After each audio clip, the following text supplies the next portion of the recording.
Yau ne za a ci gaba da wasannin Champions League a karawatar a filaye daban-daban a faɗin nahiyar Turai.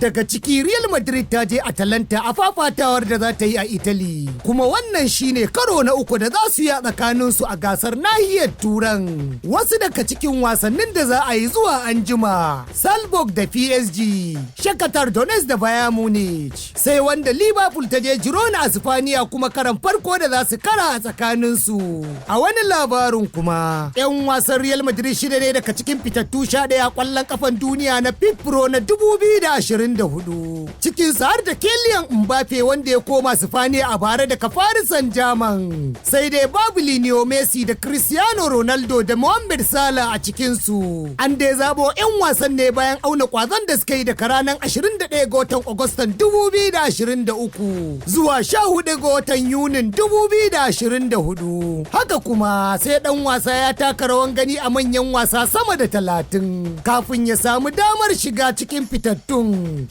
'yan wasan tamulan 11 na duniya na Pro na 2024 sun hada da Edison shine mai tsaron raga, masu buga baya kuwa Kabal, Rodiga da kuma Banjil, masu buga tsakiya kuwa Bellingham, Cruz, De Bruyne da kuma Rodri, masu cin kwallaye kuwa Bini, Junior da Mbappe. A bangaren hadadan 'yan wasanni kuwa dan wasan Ingila Kwalfalma mai shekaru 22 ya ja hankalin Real Madrid saboda rawan da yake takawa a Chelsea. Arsenal da Manchester United da Barcelona na fafutukan siyan dan wasan Canada dalili Jonathan David mai shekaru 24. Kociyar Manchester United Ruben Amorim na iya rabuwa da dan wasan tsakiya na Denmark Christian Eriksen da Anthony mai shekaru 24 domin samun karin kudaden shiga. Dan wasan Atalanta A Italiya daga Najeriya mai shekaru 27 na son komawa Ingila lokacin da kungiyoyin Premier ke nuna zawarcinsu a kansa. Ƙarshen labarin wasannin kenan. Bello Saja Audu, labaran Invicta.